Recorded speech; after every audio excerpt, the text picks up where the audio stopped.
And we welcome you guys to another episode of Quarantine Chats, episode 57. And we have a very, very special guest joining us today, Joey Kaufman from the Columbus Dispatch, beat writer for the Ohio State Buckeyes. OH, guys.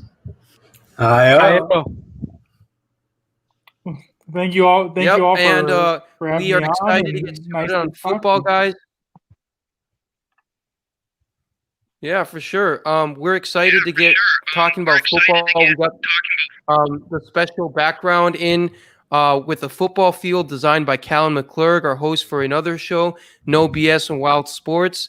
And definitely happy to have you on, Joey. So how are things going, and what's your work like at the Columbus Dispatch?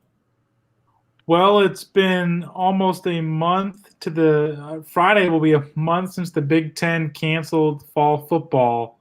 So in the week since, it's been an unusual August, September, because this is the time of year typically we're covering a training camp and we're covering the season opener and a lot of excitement around a football season. And whatever the opposite of that is what we're covering now, which have been threats of a lawsuit against the Big Ten. It's been petitions started by Justin Fields to reinstitute a season.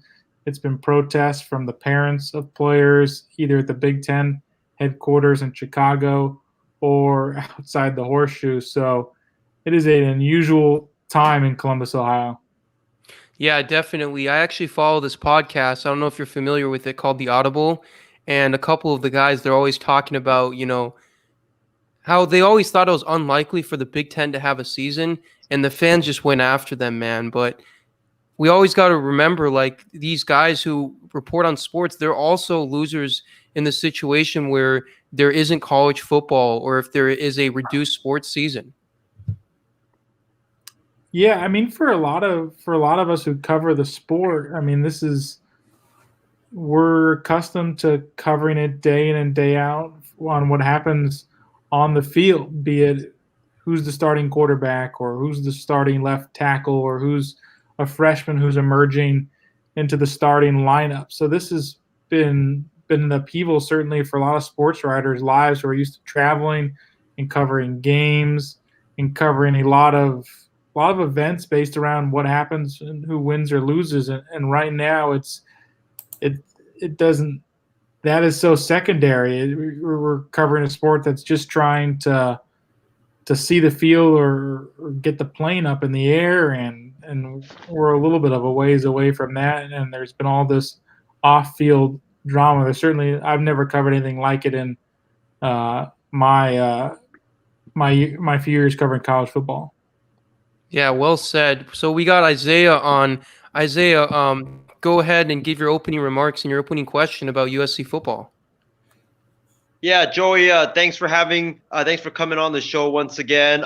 So I know that before you moved to Columbus and just started working for the Columbus Dispatch, you worked for the OC Register and you went to USC as a student and you covered USC football for a long, long time. So I got a couple of questions I got to open up before we get into the Ohio State talk, and that is, about USC. What do you believe USC needs to do to return back to their championship glory days?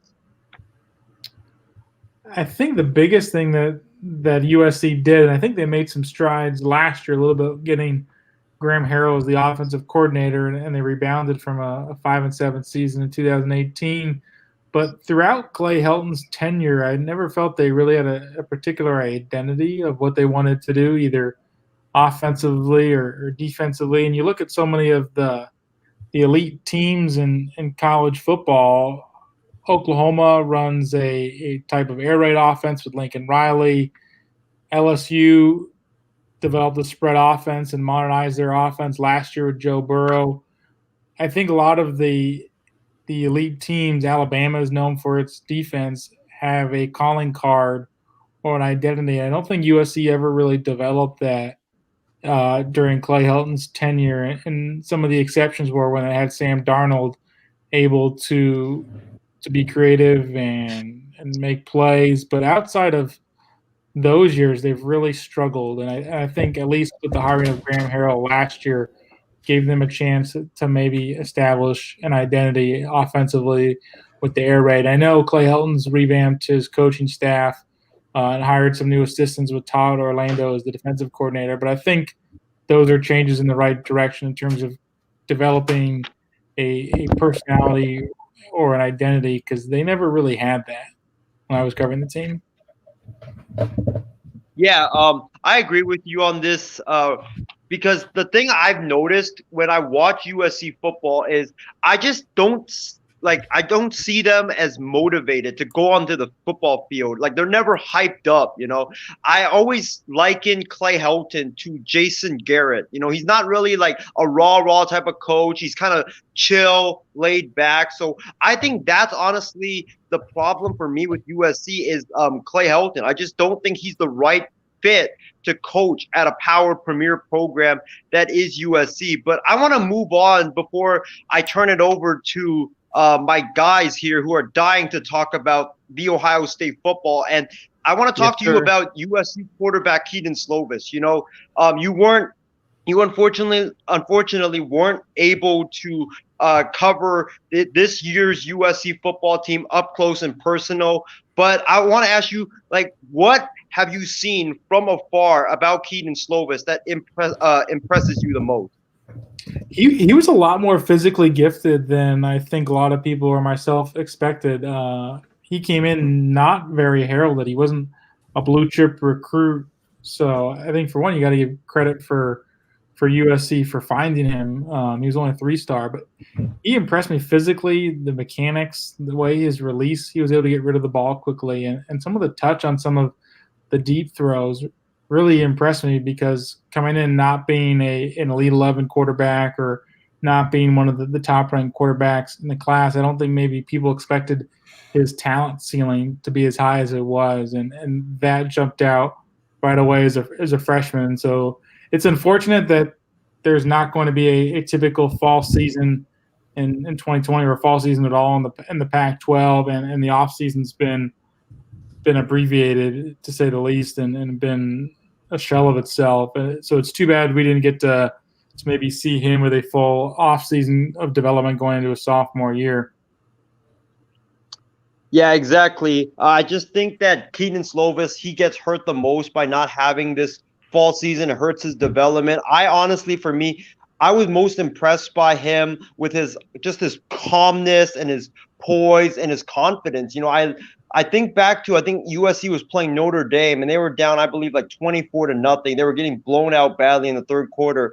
And there was a report from NBC that said Keaton Slovis, on the sideline, he never panicked. He just told his offensive linemen and his receivers and his tight ends and his running backs to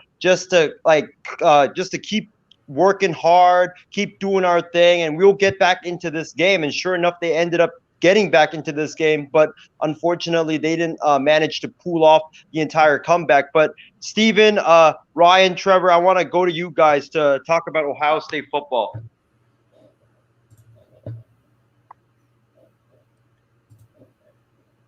Wow.